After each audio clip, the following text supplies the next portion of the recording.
kulu edimutwe n'abana bonna babere ku video eno ngira mu mpite wano omukulu Lupu Jole Ssenyonyi abere ku video eno ne baloya ba president bonna babere ku video eno kampise wa Karango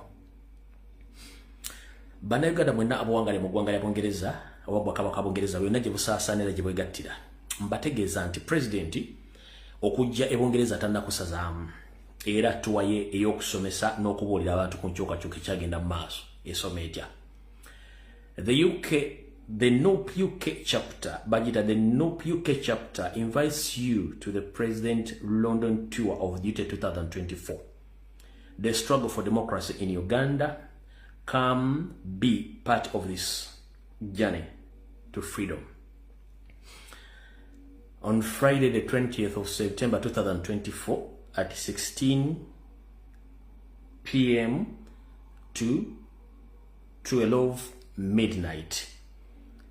The themes are, this event is open to members of the public on first come first serve basis. Please call any of the numbers below to register your attendance. Kanoke kakulu nnyo. Please note that the NUP UK chapter appeals for your generous donation towards the cost of this event. Whoever wish to donate towards this event, please, you are encouraged to use the following details, whether in your UK or in your European Union. Here is the bank account.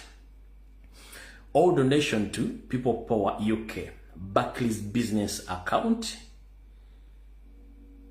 number 13970828. Use your names as a reference. Nebagamba for merchandise store available, please contact the following numbers: 07947505-722. The second number is 0787827223 for more details about the merchandise store available. Don't miss the elected president of Uganda, Kyagulanyi Ssentamu, the leader of opposition, Mr. Jole Ssenyonyi, the vice president of Uganda, Madam Dr. Rina Zedriga, Secretary General Davis Louis Rubongoya, and the deputy vice president of the western region of the country, Mrs. Jore Mugisha. All will be in attendance during the President London tour, which will take place on 20th September 2024. It will start at 16 hours up to midday. Don't miss the after party with the people's president. For more contact, please oja contacting aba People Power ebungereza bajja kuba bakubuulira ki ekigenda okuddako. Kati awo wenjagala tuve tutandike video ya leero. Mu video eya leero njagala muntagingire buli muntu yenna alina contact y'omuntu yenna ng'akola mu embassy eziri mu Uganda, both eza Africa, both eza Europe, eya Bungereza, eya Canada n'eya America. Amanyi asobola okuntagingira UN agitaginge, asobola okutaginga International Criminal Court agitaginge. Buli muntu fuba okulaba nga otaginga abantu abo ku information gyengenda ofulumya olwaleero. Kati ngenda kajja kunyanjula, naye nga sina kajja kunyanjula, njagadde nsooke mpiseewo obubaka buno buli mwa butegeere. Buli Munnayuganda yonna gy'oli nkusaba osabire bakomredi bonna abali mu kkomera, saako n'abo abali mu mbeera yonna etategerekeka. Era musabire nnyo Honorable Segirinya naye asobola okuba nga assuuka. Kyannaku nnyo tumusajja atwayita mu mbeera eno nga bwe nabateddeyo ka video ku mutimbagano, musabire nnyo bambi asobola okuba nga assuuka. Eno embeera gyali mu lwaliro newankubadde mulaba nga alinga omusanyufu naye bambi naye bimusobera. Ka video keeko Saara kateekamu ddoboozi kuba kaddemu oluyimba bw'atyo bw'ali Comrade Segirinya. Honorable Segirinya mumbula musajja ali mu birowoozo naye nga obulwadde omuluma babuyita butwa. Oyo si ye Segirinya afuuli gino bwe twali tumanyi ono Segirinya bamu editinga nga bakozesa obutwa kati yo bambi bwati bwali Segirinya ali edited by Poison.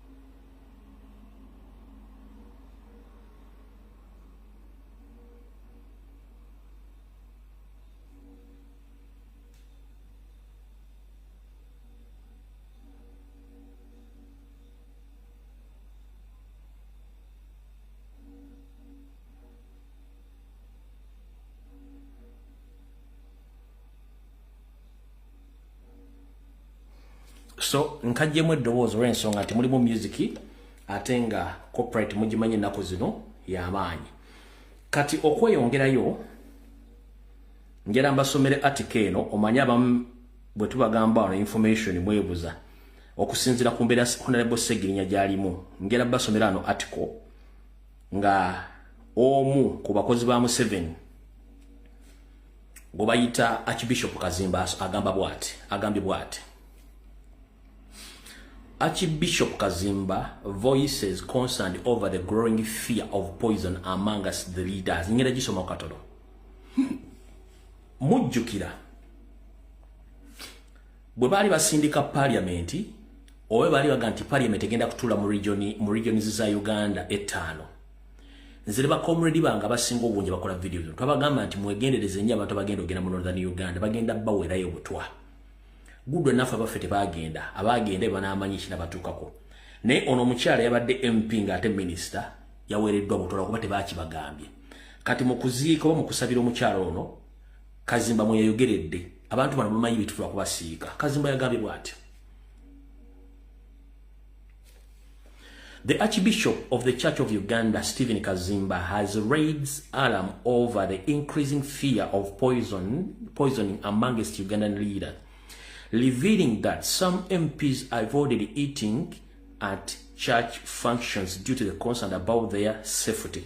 Kazimba remarks highlighted at distributing trends of distrust and fear within the national leadership. The Archbishop Kazimba of the Church of Uganda has expressed his anxieties over the growing fear of poison among the national leaders, particularly members of the parliament. Speaking during the recent church functions, Kazimba noted that the fear has become so preserved that some MPs avoided eating at the church gathering, fear they might be poisoned. Awutugenda kulwawo. Ndoza mutegedde ebintu bye tubagamba muntu tujja ntugebe ebintu abantu baloza ntuli mu kusaaga wano. Information did what muntu agenda jikuwa tujikuwa noka woba ogenda ogisanga ku social media ewasigadde tosobola gisangawo. Alright. Kati tugenda tandika katambi ka leero. Wetugenda tandika katambi ka leero ndowooza katutandikire wano. Nazanye bwe najja ku Lwokusatu nakola akatambi kano kankabazanyire tulyoke tusimbule.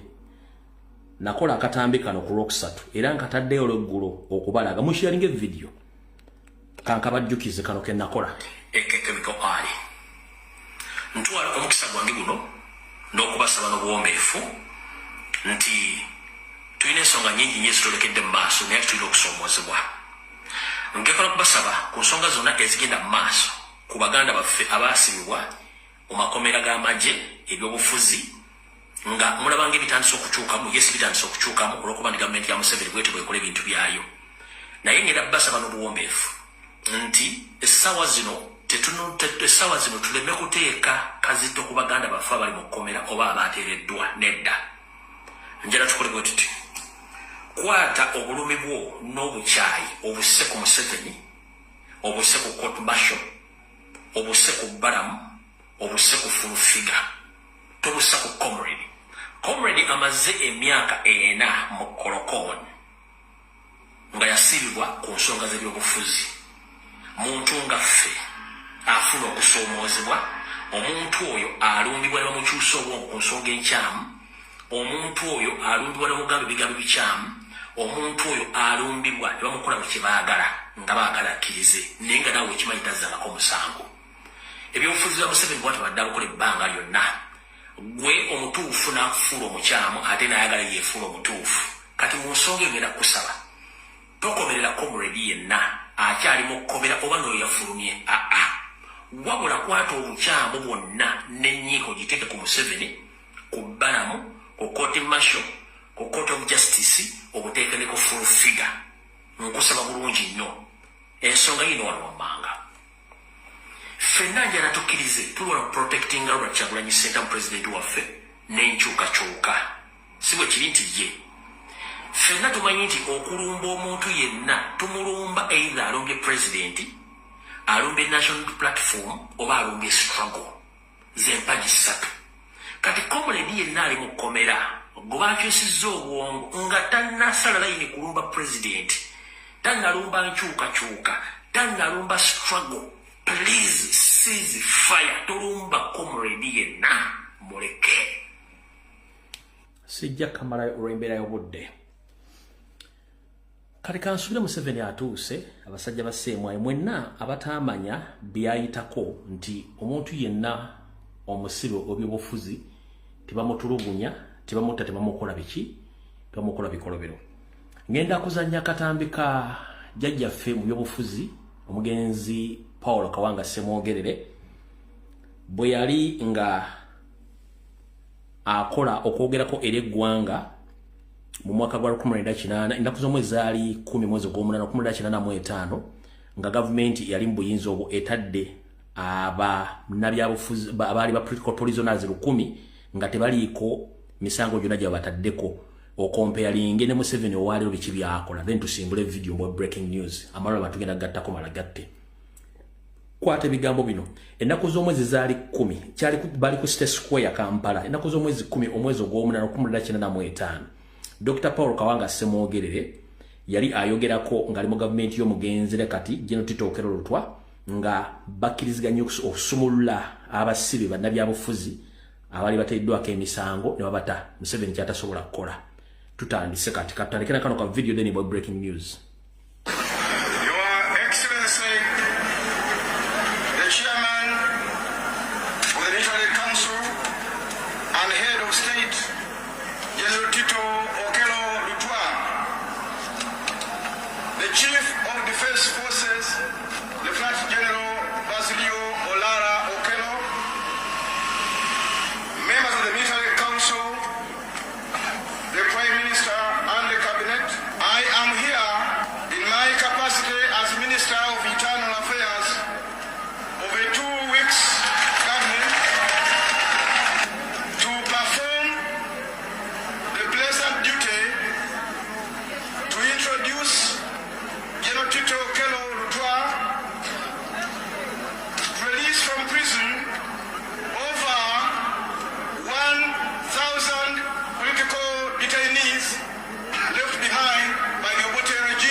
General Tito Okello Lutwa wattu mugenzi, Dr. Paul Kawanga Ssemwogerere wattu mugenzi. Basumula ba political prisoners obote be yali alese nga batadde makomera ne babata nga tebaliko musango waddaka kwa kulizo konna. Obutuukidde olwaleero nga twagenda mu kalulu akawedde ak'omwaka 2021 ne tukuba Museveni akalu n'enkoona n'enywa. Museveni kye yakola yagenda akwata abaana nga bateeka mu nkomyo abalala n'abatta, yatta bangi nnyo. Era we twogerera abamu yabateeka mu kooti z'amagye era gye bali mu kuvundira. Wabula ekyensonyi ekimeza ekiwalaata ku mavivi g'embuzi ne kirekerera omutwe nga we twogerera essaawa zino ate be yakwata ku misango gy'agamba nti gya butujju ate abasindiikiriza bagikkirize ate oluvannyuma amala abasasule ate abakozese ebikolobero bimugenda okuli olwaliro mugenda kutya. Oyo Yesu Sseritibwahabulwa. Ekyendako ekisinga okuswaza mu kyo omwami ono olunaku lwa jjo ennaku nga 2 byebadde ng'ali ku mukolo nga bajjukira omugenzi alonda Nyikirima yennyini gwe yettira Nkiddamu. Ennaku 2 emabega Yesu Sseritibwahabulwa bwe yabadde ng'ali ku mukolo ogw'okujjukira omugenzi Nyikirima ate gwe yennyini gwe yettira gwe obutwa. Wattu ono yagambye nti ekibiina kya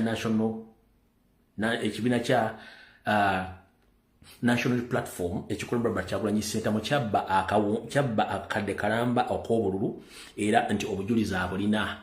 Kati nno yoyo omusajja gw'omuzannyira gonna bagati mumutegeera y'ono wano. As a consequence of that, I have now got all the evidence that in the last election, Noop cheated by 1 million votes.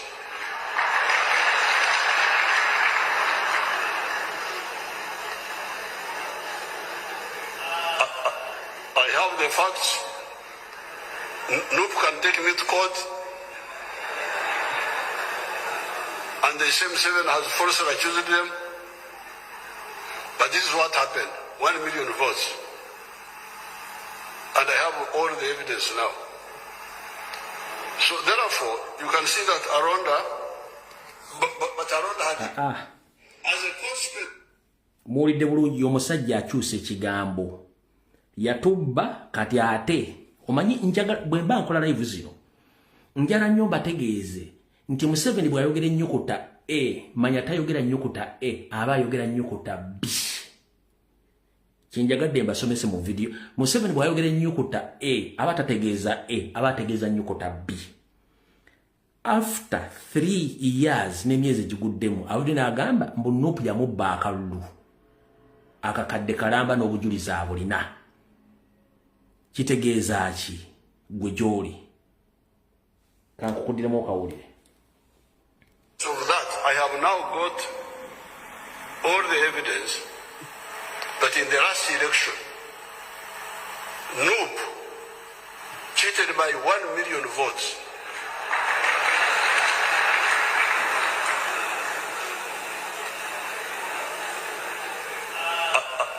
I have the facts. Noop can take me to court. And the same 7 has falsely accused them. But this is what happened. 1 million votes. Tetugenda kugendayo. Kati bw'owulira omwami oyo ebigambo by'ayogera n'otunuulira kubanga jjo nabadde n'akantu ke nabagambye obbazanyiro lwakuba nadde sikazanye jjo kaakano wano. Abalimu bonna baasisire bakuba n'engalo. Kati bw'owulira akatambi kano omwana ono ke yakoze wulira. Kumbe birimuko byaliriza byagala okuwamba ensi birimu amaanyi agatategerekeka ebirimuko birina malayika waabyo labeeki ekirimuko mu lusozi lw'abasagala labejjibire bakkiririzaamu. Ku lwokusatu ke ssaabazannyira akantu ako bino birimuko byennyini ne bw'oli omuntu gwe bakkiririzaamu owulira kankabaddemu owulire. Kumbe birimuko byaliriza byagala okuwamba ensi birimu amaanyi agatategerekeka ebirimuko birina malayika waabyo labeeki ekirimuko mu lusozi lw'abasagala labejjibire bakkiririzaamu. Bwe tuva nga mumaze okuwulira ekirimuko ayina abantu nga balina endowooza yeetaaga okunoonyereza. Kati wulira ekirimuko ekikola kwera ne mu security bekyogera.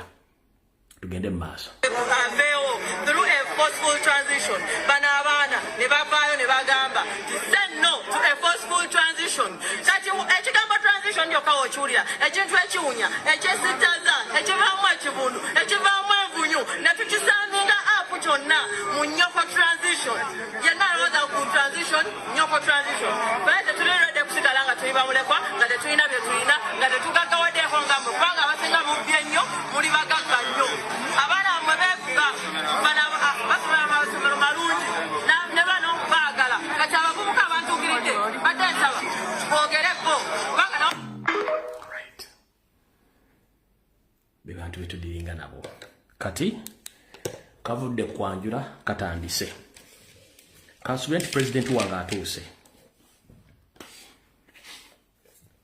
ankuramusiza nnyo Mr. President Kyagulanyi Ssentamu kansubira nti oli bulungi era mmanyi nti oli mu kusuka mpola mpola waliwo bingi bitambula byotamanyi nenze njagadde bikutegeeza olwaliro nga omulimu ogwo ogw'okukola nti ndina ddibaga kudibaga bulungi nnyo Semwai mutuuse CID mutuuse Museveni atuuse Muhoozi mutuuse buli omu atuuse nze kandibaga ogwange ngende mwe mulimanya kye mulimpa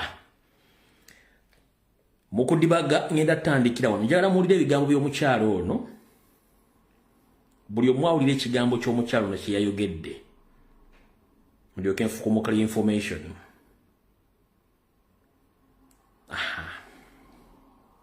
muwulire ebigambo by'omukyalo ono bye yayogedde full figure mubesingeko information jengendo bubere nga muri well vast na information jengendo bawa njera muri ebigambo ka video kalo nakabazanyira njera mukaddemo olwaliro muka compare ngene information jengendo bawa president omanyi kyogendo kuzza ko na buli kimu n'abantu mwenna wulira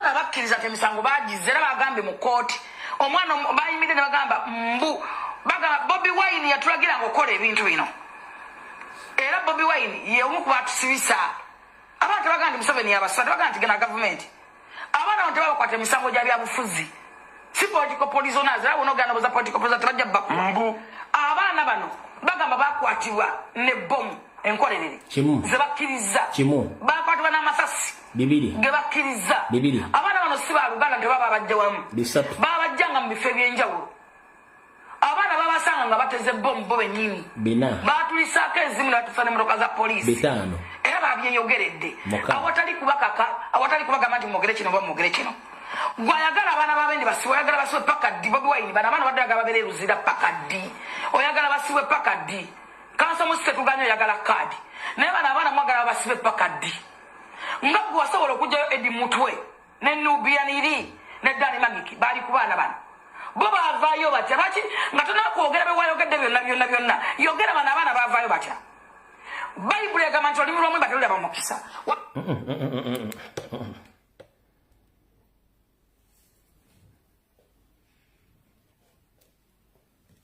tewekwasanga bayibuli nga bw'otamanyi kusoma katabo ka Hamu kasomedde emyaka 3 togezanga ne weteeka mu bayibuli ng'ogisoma tuyambe awo tukomye kati kansoke entereza omukyalo ono bw'oyogera ku presidenti n'oyogera ku Edi Mutwe ne Nubianiri n'abalala be bakwata mu kusooka awo banjawulokokko ne ku bano be mulina olwaleero bintu bibiri byanjawulo Nubianiri Dani Magiki Edi Mutwe eyo regimu yanjawulo nnyo ku baleero twogera ku baleero be bakwata ng'okulonda kuwedde ompulira bulungi nnyo mukyala full figure ekirala mu mateeka omusango bwe guba mu kooti guba guli wakati w'omulamuzi n'abawawaabirwa n'abawolereza bw'ovaayo gwe ng'omuntu n'oyogera ku musango ng'ate oli mukozi wa gavumenti kitegeeza nti omusango already guli compromised mu gwonoonye wabaddeyo mu kooti ng'olina kamera okwata footage nga tewamutadde era lwaki TV endala zonna tezakkiriziddwa kulaga bifaananyi ebyo nga bakomrede bakonfessinga nti bazze emisango gino gwe kennyini gwe ate yakubira omusibe essimu n'oyogera n'omusibe ng'omukola fojjale wammwe ate era guwazze n'ogamba nti abaana bakonfessinze nga tuwagenda ne kamera video zewakwata ng'abaana bano boogera ziri luddawa kuba mu kkooti bakkirizayo gwe wekka nga teri wa kamera mulala yali munnamawulire footage gwewakwata wamuteeka ludda wakiti wamuteeka ku Soroti TV oba ku mutimbagano gyo kati ekisookera ddala katusimbule tuve wano kuba saagala barisa nsooke obubaka mbusindike mu luzungu abazungu bamanye oba mbusindike mu luganda bannayuganda bamanye oluganda njagala abantu 10 mukole suggestion kye mwagala nsooke mbusindike mu luzungu abazungu bamanye oba nsooke mbwogere mu luganda abaganda bamanye n'abalala njagala abantu 10 okusalawo si kwange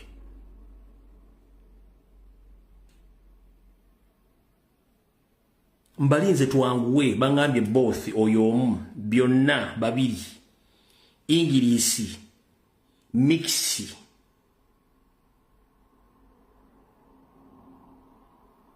soka luganda ala basinga buyite mupadde kusalawo kwamu no problem kale katukolenga bulijjo batukola all right kansoke mulimi lwaffe oluzaalibwa na kubanga lwe lwaffe ffenna lwe tumanyi Mr. President Robert Kyagulanyi Ssentamu kansulenti kwoli ne abakuuma ne bannabyobufuzi bonna abali mu Uganda bame ba parliament na buli omu ebyobufuzi ne byafa bya Uganda mu Uganda Museveni bwabikolamu abekola mu ngeri ya kifuula nnenge era ndi wano bategeeza nti mu Uganda amateeka tegakola bulimba nabo yaye bwe buliyo Museveni bwakozeseza ebbanga lyonna wetwogerero lwale badde bazze bangoberera mbadde mbabuuliranga ebintu namwe bimulabako ng'era bannaffe babakyusa obwongo omukomera kati kiki ekipya ekiriwo kiikino oluvannyuma lw'okubulwa obujulizi n'emisango gye bateeka kwa comrade European Union, Canada, America n'amwamanga amalala gatsa Museveni kazito ate abafu abasibe bano bannabyabufuzi abate nga engeri yokka gy'alina obbata obutaswala kwe kubanyigiriza bakkirize emisango ate amalaba w'essente era abamu yabadde yakikoze nga kiri successful naye bw'amala obbata kikye bazzaako bw'amala obbata kikye bazzaako James Birungi kwoli Eme Katabazi kwoli Christopher Damulira kwoli Museveni kwoli Muhoozi kwoli bwe mumala okutaba sibe bano kyekiddako kubanga temuyina bujulizi obujulizi mugenda kufumba bufumbe kavudde kwanjula katandise Mr. President Robert Kyagulanyi Ssentamu njagala okutegeeza nti oluvannyuma lwa Museveni ne regimu ye okunyigiriza abakomredi baffe abali mu makomera n'abamu n'abakkiriza emisango ne bagikkiriza abamu bayinza okuba bateereddwako abatono n'abalala bagenda kuteebwa wabula ekisookera ddala okusinziira ku biragiro bya Yoseri Tibahabulwa nga yeyambisa CMY bakomredi baffe bano okusookera ddala bagenda kubata naye tebagenda kusooka kujja mu public bagenda sooka babeere nga bali isolated bali bokka bagenda kuweebwa ensimbi enkalu abamu bagenda suubirizibwa n'amamotoka n'ennyumba bwe bamala obbifuna basooke bave mu public nga tebalabikako mumpulya buli basooke bave mu public nga tebalabikako bwe bamala okuva mu public ekitongole kya Chieftains of Military Intelligence nekya Internal Security Organization nekya Crime Prevention Unit kikulira Christopher Damulira bagenda kutandika okuteekawo katemba atali musasulire nga bagenda tandika okuyita mbaana abo batandike okukola plani zaabwe enteeketeeke ez'okutandika okuzanyisa bano abaana katemba ow'okutega bomu ow'amasasi ebyambalo by'amagye bakwate obutambi buno nga mulimu n'emmundu batandika okukonfesinga nti ebintu bino byonna Robert Kyagulanyi Ssentamu abimanyiiko bulungi obutambi buno babukwate babutereke bwe bamala obutereka oluvannyuma nga wayisewo akabanga awo mwaka ogujjaawo nga gutandika bajje batandika okuzinda abaana bano babakwate n'ebintu bino byamaze obbawo okuzanyisa firimu zaabwe bamala bakwate n'ebintu bino bye bagenda okukozesa ng'obujulizi obwali bubabuze for the good 4 years emabega. Mr. President, do you copy that? CMY, Court Martial, ISO, ESO, Crime Intelligence, tebayina bujulizi. wabula mu kuta abaana bano bagenda bata babaweemu akaseera bawummulemu ku ndagaano ze baakola balina okuzannya firimu ez'okulaga nti babasanga ne bbomu enjingirire. Ono fulu figa yayogedde mu katambi kali ayogera omu amagamaga manyize nkuwa reference sinaka wansi fulu figa yayogera mu katambi kano abakkiriza emisango bagize era bagambe mu kooti omwana bayimidde ne bagamba mbu bagamba Bobi Wine yatulagira ng'okola ebintu bino era Bobi Wine ye omu ku batusibisa abantu bagamba nti Museveni yabasatu bagamba nti gena gavumenti abaana bano tebabakwata emisango gya byabufuzi si political prisoners abo n'ogenda boza political prisoners tebajja mbu abaana bano bagamba bakwatibwa ne bomu enkolerere ze bakkiriza ekyo kimu bakwatibwa n'amasasi bibiri ge bakkiriza abaana bano si baluganda tebaba bajja wamu babajjanga mu bifo ebyenjawulo abaana babasanga nga bateze bomu bo bennyini batulisaako ezimu nebatusa n'emmotoka za poliisi era babyeyogeredde awatali kubagamba nti mwogere kino oba mwogere kino gwayagala abaana babendi basiwe oyagala basiwe paka ddi Bobi Wine bano abaana badde bagala babeere luzira paka ddi kamwa kabi kassa siroganga obujulizi bagenda kuzannya buzannye naye olw'okuba nti bakozesezza ono omutwe gwe baapangisa ate we yazze ku TV ne Urban Excitement yakoze kye tuyita premeditated statement already n'awaayo obujulizi bwe bagenda okukozesa mu zino video enzannye ze bagenda okuzannya.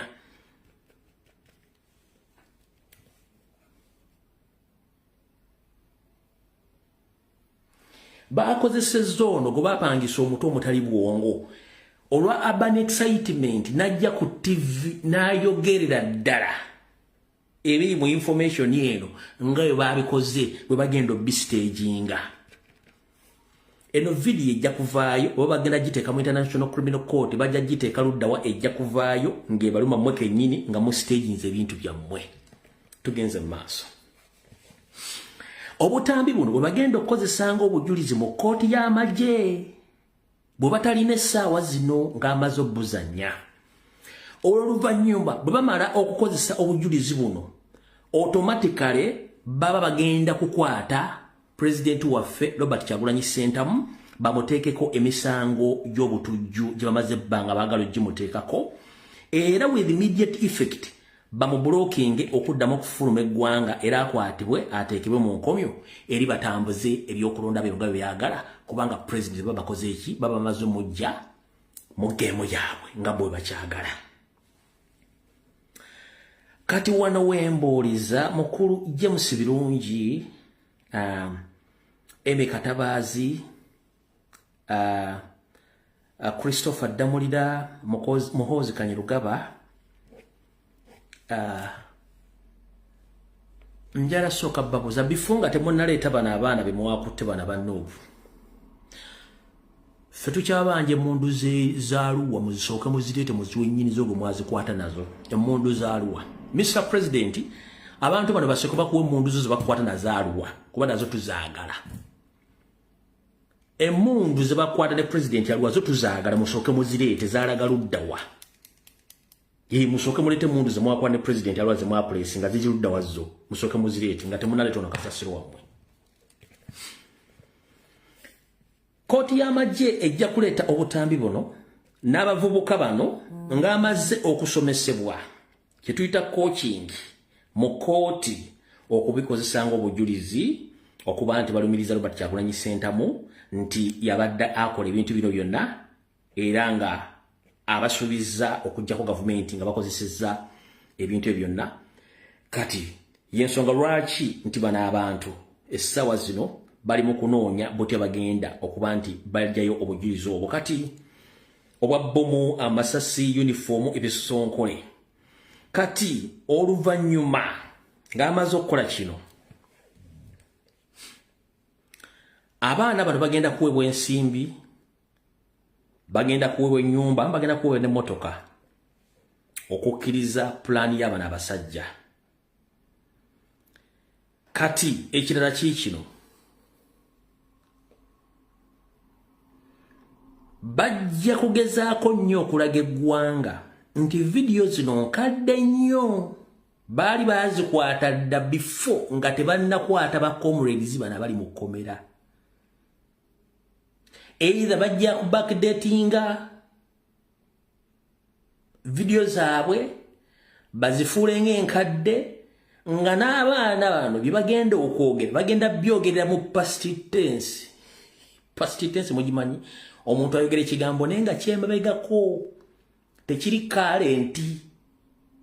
Kati bana mu video zibagenda okukola zigenda kubeera backdated nga ne stories zonna bazikolera mu past tense.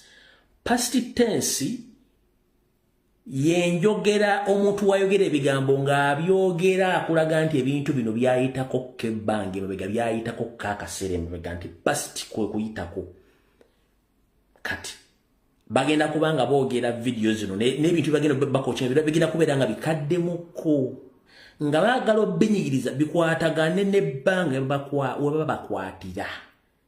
Kati mukulu James Birungi, Emi Katabaazi, Christopher Damulira, buno bukodyo wona yemukola mazina ga nkima. Bino byenjegero olwali byogedde mu Luganda ngenda bidda mu Luzungu ensi ebitegeere. Mukola kino baagala kuverifyinga nti video ze baakoze zibafumbye zituukiriziganya bulungi nnyo ne sitole gye baagala okupresentinga mu kooti egenda okuviirako okukwata Robert Kyagulanyi Ssentamu. Nga balaga video zino nkadde nnyo bwe baakwatira abaana bano babakwata dda mu bikolwa nga baludde buli kuleeta bujulizi bwe bagenda okupresentinga so bati bagenda okikola. Nza mutegedde bulungi. Kati katukyuseemukko mu Lungereza.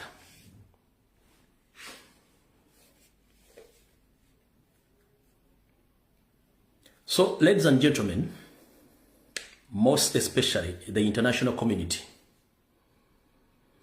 I'm here to inform the international community, mainly the US government, the Canadian government, the UK government, and the European Union plus other African leaders and African embassies in Uganda. I'm by names of Rembwe Fred, a Ugandan blogger based here in Turkey.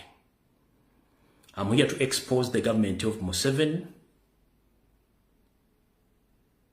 for whatever he's planning to cook or to plant against the elected president of Uganda, Kyagulanyi Ssentamu, basing on what they have been doing according to their history of blackmailing propaganda against their opponents.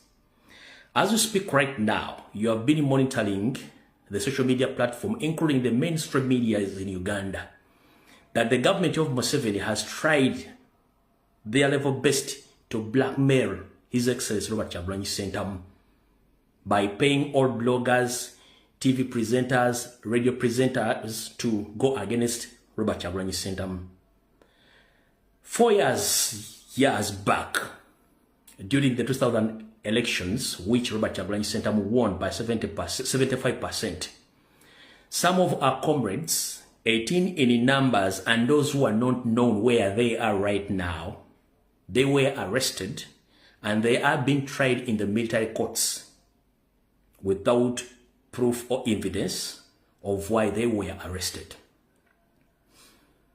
Due to the pressure which is keeping mounting on Museveni that he should release all the political prisoners, now, because he doesn't have any evidence against those comrades, he had resorted to compromise the families of those comrades, compromising even the religious leaders who have been sent day and night to those prisons to convince our comrades that they should accept those charges and they must be forgiven by Museveni's regime, which is not right, because when you arrest someone, you prove that, if you arrest someone, you prove that he has a case to answer and you produce the evidence. Right now, Museveni has no any evidence against those comrades. What he is doing right now, he had already compromised the families of some comrades. He had compromised TV presenters, radio presenters, and he had been using some of his ministers and his propagandists on social media who have now embarked on blackmailing and trying to plot any blackmail or any kind of relating Robert Kyagulanyi Ssentamu and the story which is same why ISO and ESO, they are trying to cook or to blackmail Robert Kyagulanyi to implicate him in the acts of terrorism in Uganda. As we speak right now, some of our comrades have been compromised or forced to accept those cases by the regime. And what they agreed on is that these boys and girls who were arrested 4 years now, they accepted that they participated in the terror attacks in Kampala and other areas, which is not true.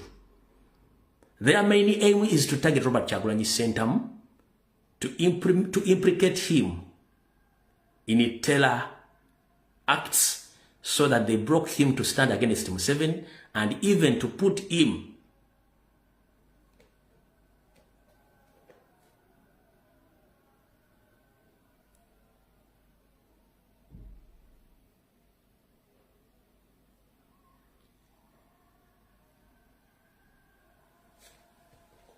because Museveni is good at blackmailing his opponents all along. If you recall or you remember, during retired Colonel Kizza Besigye, when he contested against Museveni, he did the same. Right now, his main target is Robert Kyagulanyi Ssentamu. What they want right now is to implicate Bobi Wine or Robert Kyagulanyi Ssentamu in order so that they arrest him and they put him in prison and charge him with terror or with the terrorism charges. They broke him from standing against Museveni and even to block him to access any way of going outside the country. So now they want to use these comrades who are still in the Communicado to stand as witness against him by force. That is their plan right now. They are planning. So I'm here to inform the international community. Whatever evidence, same why ESO, Museveni and Muhoozi, they are going to bring or to produce against Kyagulanyi Robert Ssentamu in the coming months, or either the end of this year or the beginning of the next year, take that evidence as blackmail or propaganda. Because history doesn't favor Museveni. Or political history doesn't favor Museveni. He's good at blackmailing and propaganda. He's the one creating rebel groups and terror groups in Uganda. He's the one behind Kony. He's the one behind Alice Lakwena. He's the one behind ADF. And the leader of ADF, Jamiru Mukulu, is now in Rosetta prison and is tried in civilian courts. Who is known that he had been leading ADF, Allied Democratic Forces, a rebel group. He had been tried in civilian courts. But right now, these comrades of ours, the civilians who did nothing, they picked them from their residences where they have been staying. All along, they have been tried in the military court in Machindi. And you have been witnessing each and everything which has been taking place. So now Museveni is planning again to blackmail Bobi Wine Robert Kyagulanyi Ssentamu using those comrades that they have been participating in the terror acts, but they have been controlled and financed by Robert Kyagulanyi Ssentamu, which is false. It's not right. So ladies and gentlemen, across the world, be prepared to defend Uganda and to defend Ugandans. We are tired of Museveni's dirty politics. We are tired and sick of Museveni's dirty politics against his opponents.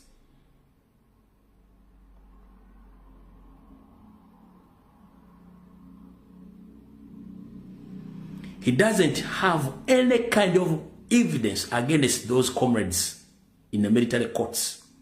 But right now he's trying to cook, I can say that he's trying to cook the evidence using the crime intelligence boss, Christopher Damulira, and the same Y boss, James Birungi, including the ISO boss, Emeka Tabazi, by bringing out those comrades, and they leave them to go out free, but thereafter, they are going to be instructed to start acting like they have been doing such activities around Kampala. So be aware. The US Embassy, the US government, the Canadian government, the UK government, and the European Union, be aware of this act, that anytime Museveni is willing to arrest Robert Kyagulanyi Ssentamu and charge him with terrorist cases or charges, using the cooked evidence which they are planning to cook right now. Because all along for 4 years, they have been charging those comrades without evidence. How come that after convincing or forcing them to accept the charges, now is trying to bring out the evidence because they want to what? To arrest Robert Kyagulanyi Ssentamu. So, ladies and gentlemen, that is the message. And I want it to be loud and clear.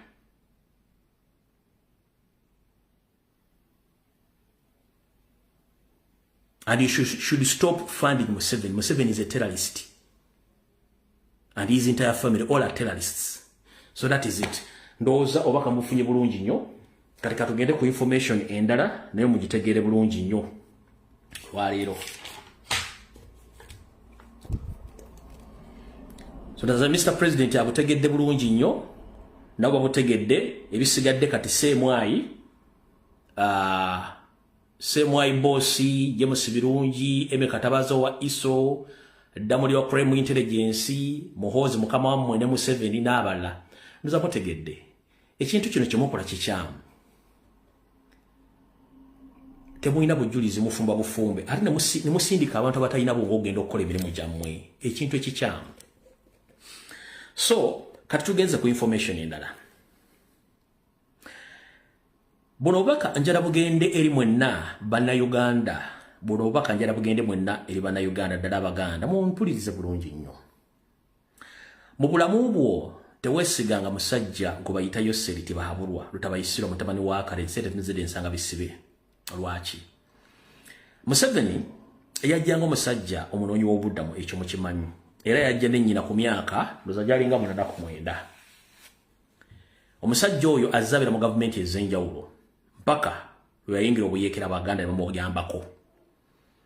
Omwami ono talina ekintu kyeyali ayogedde n'akituukiriza, era njagala bagamba buli lw'owulira Museveni ng'ayogera, bw'ayogera bw'ati kitwale nti byayogedde si bituufu. Kyusa bukyusa emboozi gy'ayogedde ogivuunike, eyo gy'aba ategeeza. Kyusa emboozi Museveni gy'aba ayogedde givuunula ogikyuse, ye ntuufu gy'aba akugamba, gy'aba akugambye si ntuufu. Kyekiriwa. For those who can't understand Luganda, I'm telling all Ugandans, I'm here to inform all Ugandans, that whenever you see Museveni speaks out or talking to the public, please don't take whatever Museveni says.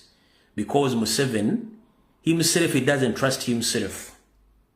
Whatever he says is not true. Whatever he says is vice versa. To prove you this, let me first continue with my statement here. Never trust Museveni's statement. Whenever he says something, he means something else, not what you hear or what you heard from him. You understand? So, all along, Museveni was brought by his mother in Uganda at the teenager age of 8 as a refugee. They stayed in the western part of the country, but they failed to get help. They came to Buganda, where I grew up, with the help of Baganda and some Rwandese origin who came in Uganda area, including Late Kaguta and Byanyima.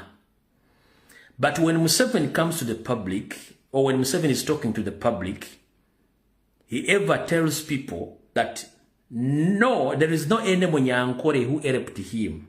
It's Baganda who helped Museveni by buying his father's products so that they get school fees to educate him.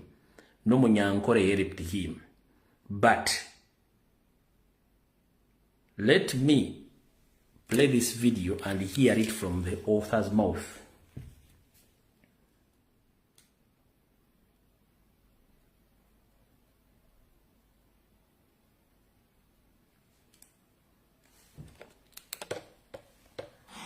Baitu omukusoma kwange taro Munyankore no Muyankonyiri,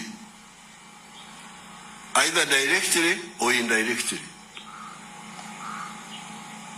Not one. I don't remember any Munyankore who ever contributed to my education other than the teachers who are being paid to teach. Beto ugambo muntu akampa sente ninga ya taruho. Abantu abankonyire kusoma bakabali Baganda. Abaganda bakankonyera nibagura ente zeitu because they were cattle. Right. You have heard it clearly from him that no Banyankore helped him during his trying moments. It was the Baganda who helped his family to bring him up. But, fun enough, as I told that you don't trust Museveni's statements, no Munyankore and no Munyarwanda helped Museveni. That's true. But the fact is, Museveni was helped by late Winnie, late Byanyima, and Kaguta. Those were Banyarwanda who came earlier. But when he comes out and mentions that it's Baganda who helped him, it's true. Even the Banyankore chased him away when he was need the support to overthrow other previous governments. He waged a war against the previous governments, but he did it based on Banyankore, and he did it based in the Ankore region, he based in Uganda, where almost Baganda lost 1.5 Baganda in the Luwero War Triangle. After the 1986, immediately started eliminating and assassinating Baganda who helped him. So never trust Museveni. As we speak right now, when he say that Baganda helped him, but Museveni is against Baganda, right now, he is doing whatever in his power to put down Baganda and to put down Buganda Kingdom and to put Baganda out of business, out of politics, and out of each and everything. Why do you say that Baganda helped you and you are fighting Baganda hardly to the extent you want to wipe out Baganda out of Uganda? So who is fooling who?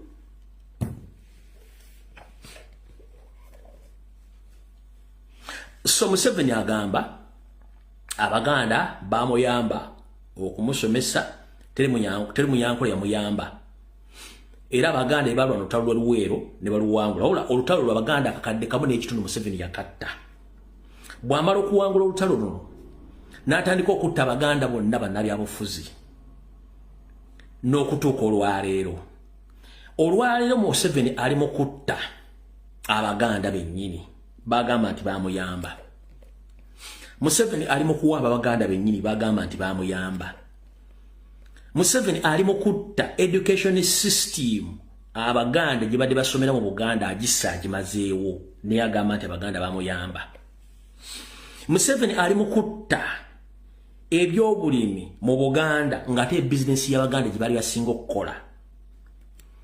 Museveni ali mu kusaanyawo obwakabaka Buganda nga ne kabaka yennyini Mwenda Mutebi owookubiri eyamuyamba okujja mu buyinza naye kennyini yamwefuulira dda ayagala mutta era lyamugezezaako oyo nti ayagala Abaganda. ase abaganda bonna banna byabufuzi okubamala mu Uganda naye bw'abatta abasikiza baani gwe wenna ali kuno njagala onjulire gavumenti ya Museveni eri mbaani gavumenti ya Museveni eri mbanyarwanda bonna kati bwakugamba omuntu bwaba yakuyamba nga yakujja ku kiwa tusuubira oba tetusobola kutuuka wantu n'omujja mu system n'oteekamu abo kitegeeza byonna byayogera bikyamu tosobola kubanga omuganda yakuyamba n'omukola byoli mu kkola olwaleero gwe ng'ate omusikiza abanyarwanda bonna nga n'obwakabaka buganda bonna obujjuza abanyarwanda. So who is fooling who?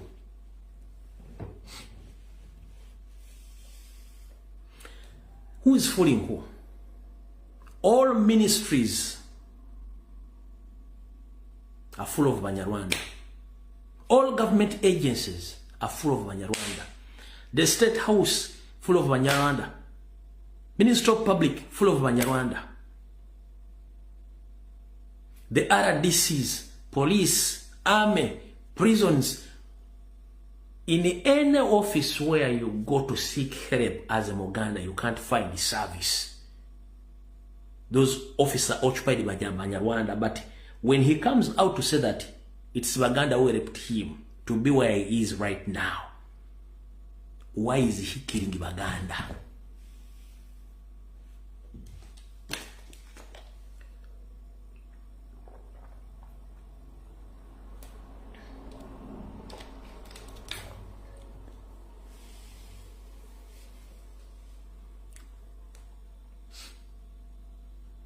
I'm not tribal, because in Uganda when you speak the truth, they call it a tribal statement, but I will defend myself. I'm not tribal. These are the facts which are on the ground.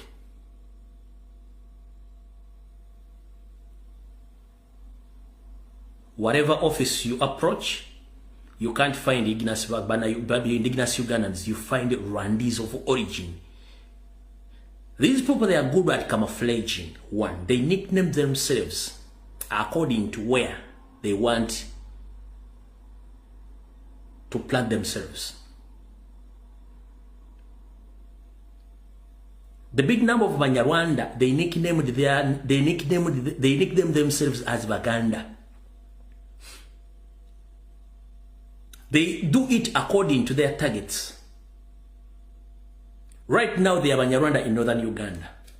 They are Banyarwanda in the eastern side of the country. They are in the Banyarwanda in the southern parts of the country and the western side of the country. And in the Buganda, they have occupied the country.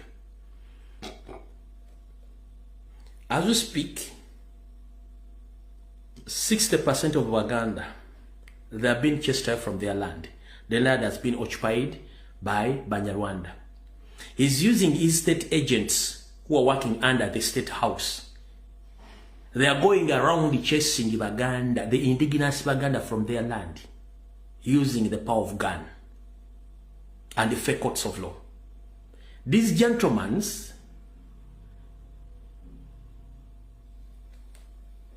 in a brief way, I can call them that they are organized criminals, and they are carrying out organized crimes against Baganda. When I say organized crimes and organized criminals, mbategeeza kino. Abasajja bano bakola emisango emiteeketeeke nga ne wona omutwala mu mateeka tosobola musanga kuba ye mateeka. Kati egyo emisango emiteeketeeke giba miteeketeeke bulungi nga tosobola gusobola. Kati bwogenda gye tuyita organized crime emisango emiteeketeeke nga tosobola gisobola.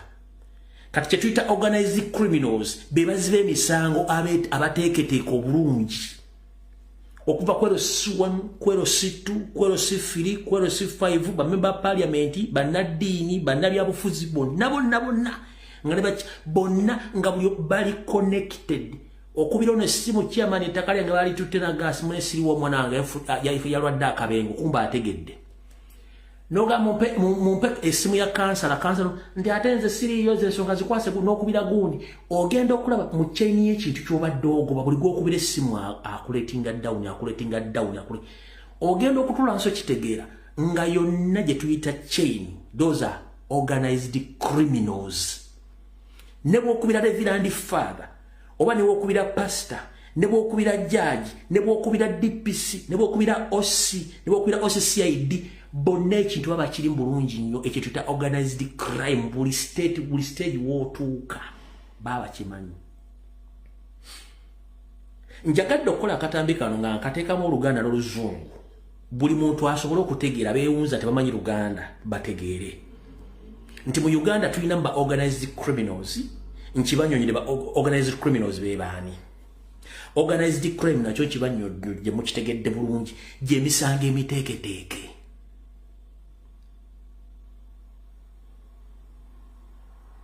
Buli muntu afunyeko ku kintu ekyo bakubbe ettako genda odinoonyerezaako nga order from above alirimu ali mu State House.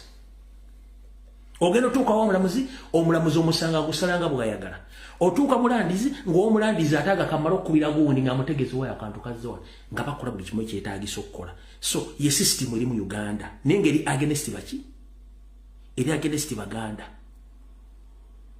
uza mutegedde bulungi. Kati wetwogerera olwaleero abadde mu kwagala kutemula president gonna amannya g'Abanyarwanda lwakuba bayita Banyankole.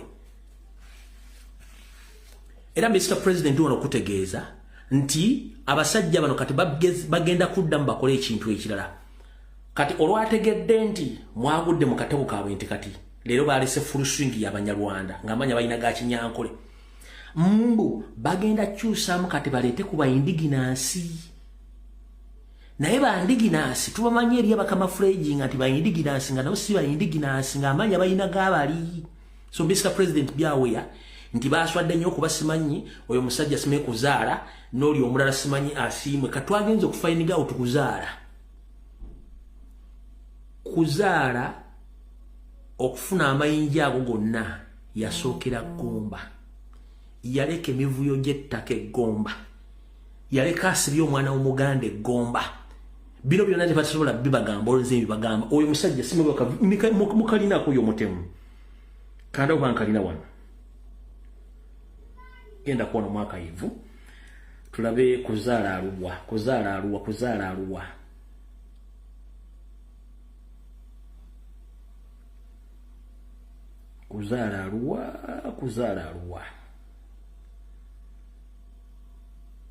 aha uno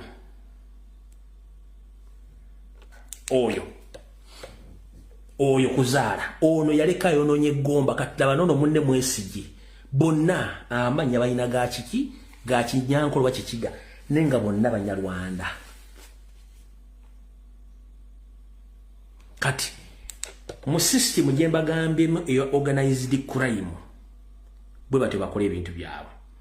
Kati mu organized crime baleta ne spokesman wa police najja n'alimba n'asigala mu office ngono bwe yakoze mu nsi ezaaku kasito omuntu confirming nti walimbye they and then office obogivaamu police standard unit Minister of Defense ono Lushoke Lutumu wakitumwa ave mu police ng'obudde bukyali eno statement gyakoze eri treasonous. This is a treasonous statement muwulirize.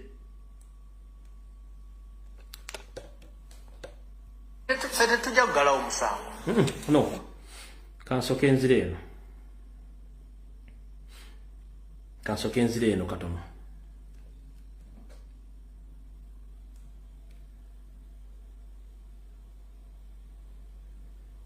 No kansoke wano we yagambidde bw'ati.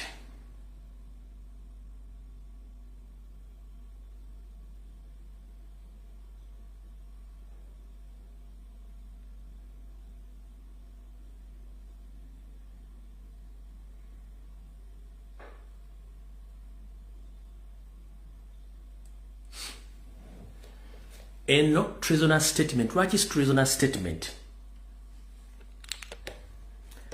Mu mateeka omuntu bw'ajja n'awa omusango ku poliisi, bw'amala okuguwaaba n'awa obujulizi poliisi n'enoonyereza, omusango gufuuka gwa gavumenti era fayire sanctioningibwa n'etwalibwa mu kkooti, omusibe n'atwalibwa wa okumuvunaana. Wabula omuntu bw'aba tazze kuwa musango kitegeeza talina interest musango ogwo. Kati gwe poliisi n'ekitumwa ojjawa interest musango gwe batazizzaako musango kikulwa, ate ojjawa interest egamba nti kayeyogerere. Poliisi yazza omusango ku Robert Kyagulanyi Ssentamu era talina gwe yawaabidde, wabula poliisi emukaka ajja ggulewo omusango. Wulira, fete tujja kugalawo omusango tujja kukola ki? Weeguli bw'aliwulira nga asobola otuwa statement ye, twagala ne medical records or medical report, fe tujja kutandikira. So, Mr. Chitumwa, you are not supposed to be in that office because you are in the wrong place, dealing with the wrong things which you can't understand. It's the police which committed the crime against Robert Kyagulanyi Ssentamu. Police. But this wasn't the police. It was SFC which was dressed in the police uniforms. You understand? So you committed a crime against Robert Kyagulanyi Ssentamu. So Robert Kyagulanyi Ssentamu is not interested in opening a case against the police. Which police is forcing him to come out to open a case against police? And you are forcing him to bring his medical records or medical reports against you. Are you a fool? Because you sound like a pit latrine, Mr. Chitumwa. You sound like an open pit latrine. Because it's you who committed the crime against Robert Kyagulanyi Ssentamu. Now you ask him for the medical report. For him, he doesn't have any interest in that case. Why do you force yourself on someone who's not interested in you? Eteka sibuli tuberigamba. Mwa akuba Robert Kyagulanyi Ssentamu nga amajeka SFC gamba de uniformu ya mwe nga mwagala mutta. Gwe kennyini ate ogamba nti omusango mugulese guli open ajja akugule kwali ku poliisi yennyini amukuba gye bagula ko musango ye full. Enkima ewoza ogw'ekibira. Chitumwa, are you a fool? You sound like an open pit latrine, which is full.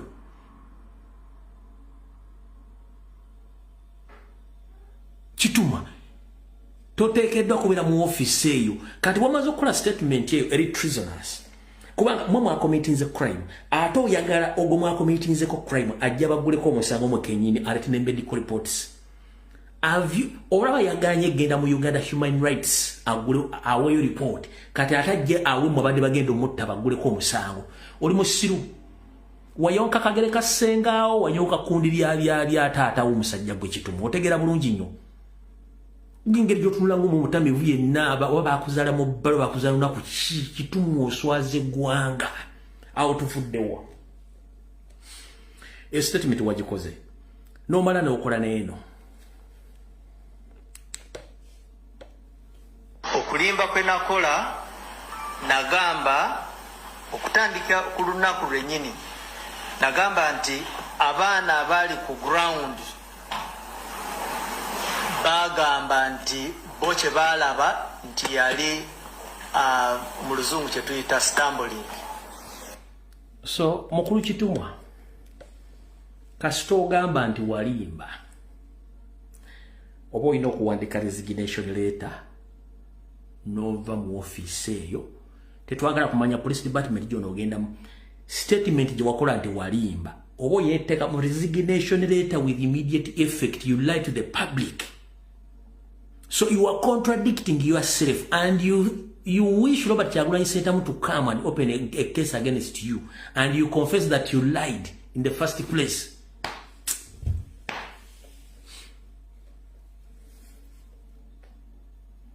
Chituma, common sense is common, but not everyone. You might be qualified to be in that office, but you lack common sense. The moment you say that you lied, warimba, you are not supposed to sit in that office anywhere.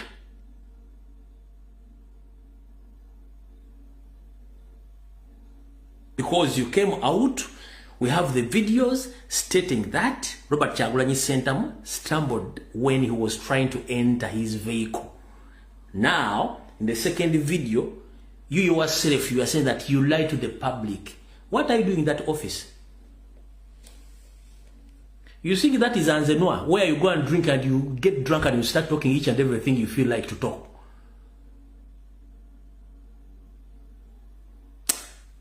I wish Enanga still there. Kubange Nanga, ya kulimbanga bulungi polite nga asibye tai. Nze Onanga, mumanyi, polisi, ekole emirimu gyayo, naye kati nga boolaba byabadde waawo, ekire kyavudde mu bbanga, ne kijja ne kigwa okuliraana Robert Kyagulanyi Ssentamu. Era emmotoka driver bwe yabadde nga agisimbula, ogwo omukka gwe mwalabye, ekire kyadde kirwana ne ekizoosi y'emmotoka, era kuba Robert Kyagulanyi Ssentamu yalabye ng'ekintu kipya nnyo, wattu ne yeekanga, era edi mutwe yabadde naye anoonya ekire we kiva, alabe ekire kyavuddewa, y'ensonga lwaki baasobodde bataase Kyagulanyi ekire kireme mugwira. Naye nga poliisi tukyagala okusindika drone zaffe zigende zinoonyereze ekire kino kyavudde kitya waggulu, ebisinga tujja bibagamba. Nga bulijjo poliisi n'omuntu wa bulijjo twagala kukolagana nammwe abalina obujulizi ku bisingawo bino, naffe tukyagenda okunoonyereza. Mukama bankomere, nsigadde nanga Fred. N'agenda ng'amaze balimba bulungi gentili, nga tennakyalimbyemu, nga muli konte mutegedde abalimbye, but presentation packaging is well, nga tumanyi yatulimba bulungi nnyo kiwedde. Ne kati guzo gamba I lied. Mukulu mutulekeemu. Enanga ajja ne smile face bulungi nnyo nga amaze okulya ekyennyanja ky'omutwe, n'atula bulungi nnyo ne microphone nga mumaze akati mugenda kukwata nti right mutandike. Enanga n'akulimba bulungi nnyo okkiriza naye ng'otegedde akulimbye. Kale mwagenda muntu ali mu Interpol gy'atamanyi biri mu Interpol oba oli misango ki, musajja tumamujja ku prophet. Ne Harvard University yakkiriza nti waliwo professional police lawyer. Is a Harvard University yakkiriza kuba balabanga video z'Enanga nga is very happy, very healthy, smiling while lying professionally, nga bakkiriza nti Enanga is good at that. In fact, office mwade bamuwedako ekifundikwa n'olubugo n'effumu Onanga ne mmuteeka mu office n'atavaako paka gavumenti bw'ekyuka. Naffe twali mukozeseza okuddamu okukola byadde akola against you mubali mu gavumenti. Naye ono oyo fete tujja kugala omusango. Omusango tujja kukola ki? Fe weeguli bw'aliwulira nga asobola otuwa statement ye, twagala ne medical records or medical report. Fe tujja kutandikira n'avaawo n'ajja wano okulimba kwe nakola. Nagamba okutandika ku lunaku lwennyini, nagamba nti abaana abali ku ground bagamba nti bo kye baalaba nti yali mu luzungu kye tuyita stumbling.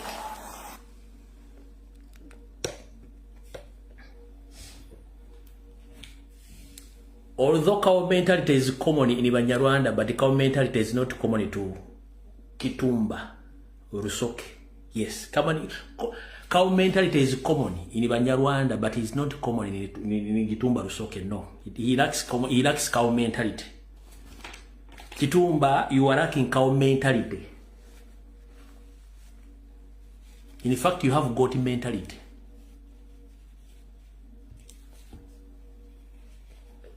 Gwe kujje mbali kuba ne kawo mentality tomwina kati wina got mentality. In the civilized country, whenever you say that you lied to the public, a police spokesperson, you are gone. Tosobola kubera mu office. So cow mentality is common in Banyarwanda, but for you, you are lacking cow mentality. You have got mentality. Period. Kubanga tuchimwe mu mulimbwa mwagala obalaza obusiimule.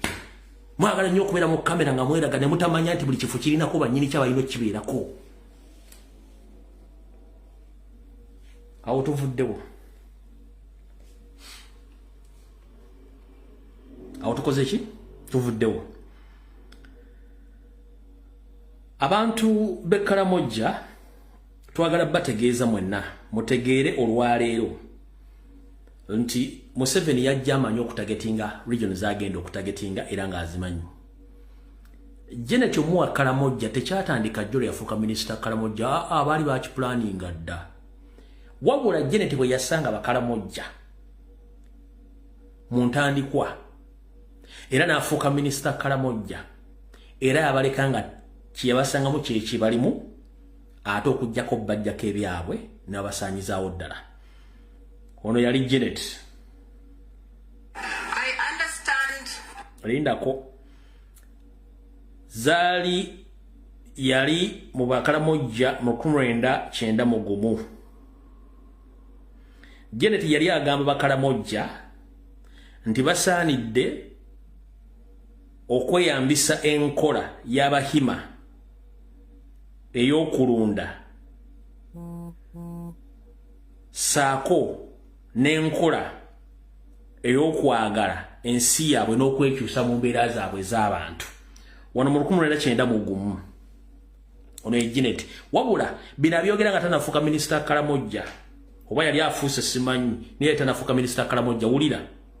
I understand the Karamajonga's problems because I myself come from a background that is very similar to the Karamajong because I come from a cattle-keeping people and they have very similar problems, except that the difference we have is that our people don't raid other people's cows as much as the Karamajong do, or not, at least not in these times. They probably used to do in the past, but no more. After they realized that it was important for them to live in peace with others, to be able to live peacefully themselves. So it was interesting for me when I went to see Amanyata, similar to the way that people live in Nyamshozi, except that people have open gates now to their kraals, while you people have to crawl into your kraals because they want to invite people to their homes and also go out of their homes with freedom. You must realize that it is necessary for you to crawl into your kraals to make it impossible for your enemies to come in. But you actually are enemies of your own selves, and you invite enemies because you are always forever fighting with other people. I would like therefore to invite some Karamajong women to come to Nyabshozi to visit traditional Bahima homes to see how similar their lives are, and maybe they may learn to adopt some things that people in Nyabshozi do, and I will provide you with transport, I promise that.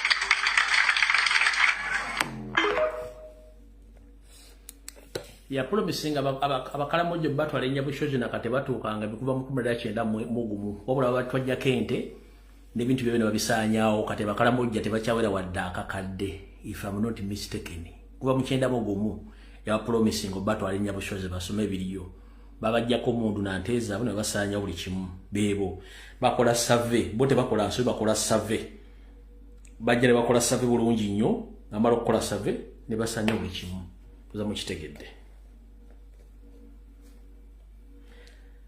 Kati omwami ono bwe bate bannamusasula ssente ayogera ebigambo n'ogamba nti oba yakomyewo engulu baba lumusasula ssente taddamu kwogera bigambo bituufu ng'ayogera matankane ng'empale ya Museveni. Kandi nga sinagenda eyo waliwo omuzannyo ogutandise okukyukamu gwegulwa. Omukyala gwe nvudde okuzannya oyo Janet Kembabazi. Ennaku zino waliwo ekintu kye batuzanya kye butannategeera. Polejirigi etambule kuba campaign. Yoseeri bino byonna byakola atambula kuba campaign. Kati batadde ne Lwabwogo yatandise okuba campaign yatandikidde mu eastern side of the country naye ng'agiyita simanyi agricultural search program naye nga si agricultural program atestinga amazzi kulaba alinayo obuwagizi under the influence of his mother-in-law Janet Kembabazi okuba nti ayagala mutabani wono yaba afuuka presidenti kasokewe ebifaananyi then mbogene ka footage mutegere ne Lwabwogo bamutadde naye ali mu kutambula naye akuba campaign. Where is the footage? Who no one? Kati ono musezi naye bamutadde akuba campaign. Huyo musezi w'ebiwowolo n'otunyu tutambulira ku ngulo night dancer huyo. Ndoza n'olusozi mubanya ava mu east n'olusozi mulumanya ava mu east. Weyabaddawo naye yatandise okuba campaign. Omusezi yatandise okuba campaign mulaba.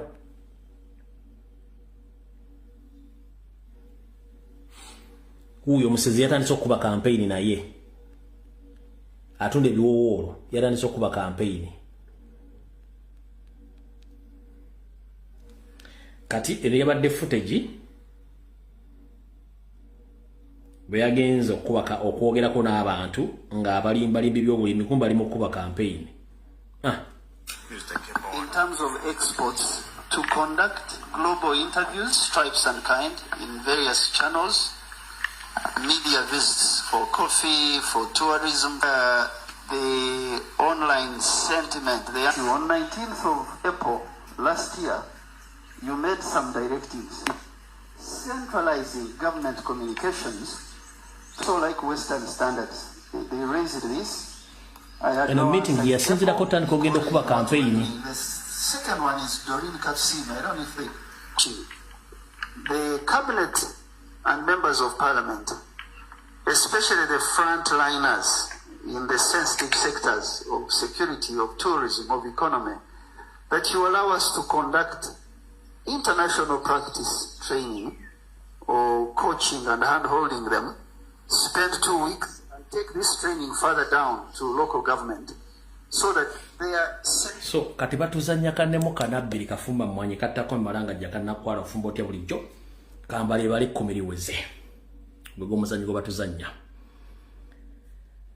kati ngambira bye ngenda basaba nga nfundikira katambi ka leero 1 buno bakanjala bugenderi ba comrade mwenna abakola live ku social media platforms zonna ngenda basaba nti feke nyinu tandise okukola diversions ku social media nga tubuukira buli tawo wonna oluza ku social media, which is wrong. Bajja tufuula bannantalo ne bassentalo. Si buli muntu tulina omuddamu abayogedde. We should value whom we reply on social media. We shouldn't attack anyone. There are some people who are looking for relevance abagala obogerako. So ba comrade tulwanyisa diversion as a state ate mu creating entalo on a daily basis. Tubate tugenda kuva ku kitulina bintu bingi nnyo.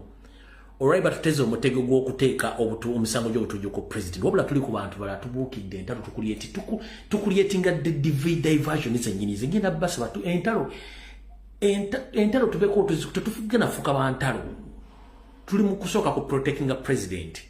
Ne bannaffe bali mu makomera. Twandibadde tubeesinga ku kintu kya kuba kati. Abasigadde bano tujja basanga olulala. Tuleme creatinga diversion nga tuli muntu ajja ayogera tumutumulumba. No. Tetusanye kulumba buli tulina okumanya bali betuddamu ne betagenda kuddamu. Kyengendo basaba. Tuleme creatinga diversion after diversion nga tuteekawo entale zitambwa. No. Entale zimu tuzeesonyiwe. Tuzitunye butunuulizi. Tubenga presidenti. Buli muntu wamwogerako tagenda muddamu. Newankubadde ate ffe embwazi n'embwa tulina okulondamu. Magumba ki ge tulya, nyama ki gye tulya. singa bana tusindikire mmenya mangi limu obuto tugenda kukola tutya tulina okuluda magomba ge tulya n'ennyama gye tutumenti kino n'ebiga ntalo ku ntalafuta ntalo ku ntalafu no kino kisoka kimi tumanye baali be tulwana nabo omulabe waffe ye Museveni tulina okuma president n'okola strategies ezigenda omujjako Museveni so si kubeera mu ntalo si buli muntu nti ogenda muddamu si buli muntu nti ogenda muddamu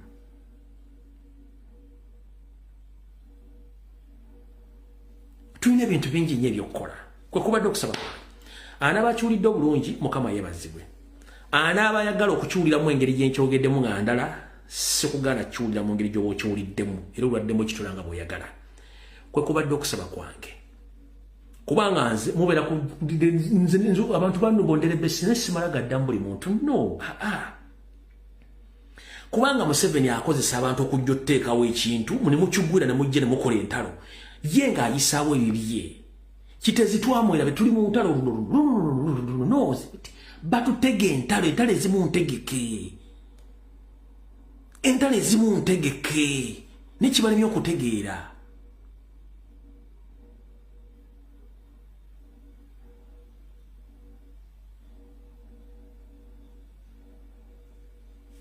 entalo ezimu ntegeke ate nga nsasuli zitwandigenze mu ntalo ezo tulina ebyokukolako bingi gw'omanyira nti ebyokukolako bingi yensonga lwaki baaguzi ba tiktokers bonna naye tibalina kye bagenda kukola nabo temubamalirako budde based on reality right now tulina kuba kintu kya Museveni balamu full figure ekyabasibe nitukuba ne court martial zino entale ezimu bazitusetinga okusetinga olutalo n'olugwamu principles tulina 3 alumba president direct tetubuuza alumba struggle direct tetubuuza alumba nupu tetubuuza nezino entalo please mukendeze entalo zimuba tutege entalo si buli muntu gyogenda muddamu no omuntu omu ayagala kwogera ku linnya lye okukuvuma omuddemu tomuddamu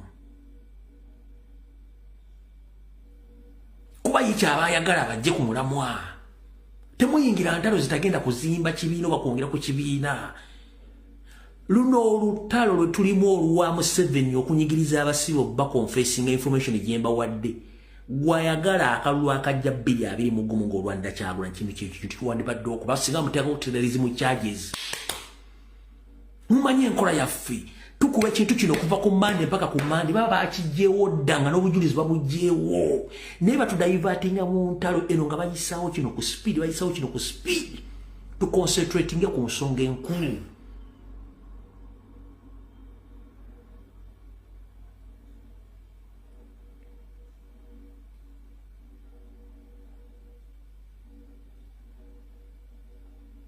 tuconcentratinge ku nsonga enkulu kino ekintu kyemuyisizaako amaaso ekya Museveni okuforcinga abaana okukkiriza emisango kinene nnyo kuba kano akakodyo Museveni abadde akakozesa kati ekintu kino tujje mba comrade abasibe ba prisoners tubateeke ebbali at the moment we leave them alone tukalakate Museveni tukalakate Ssemwayi ESO crime intelligence balamu ne police ne muhoozi ne military court betu batukalakate sawa zintalo muziveeko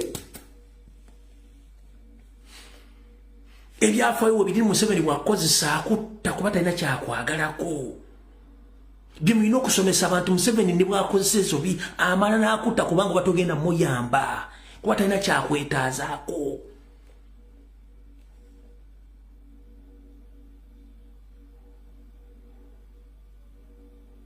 banange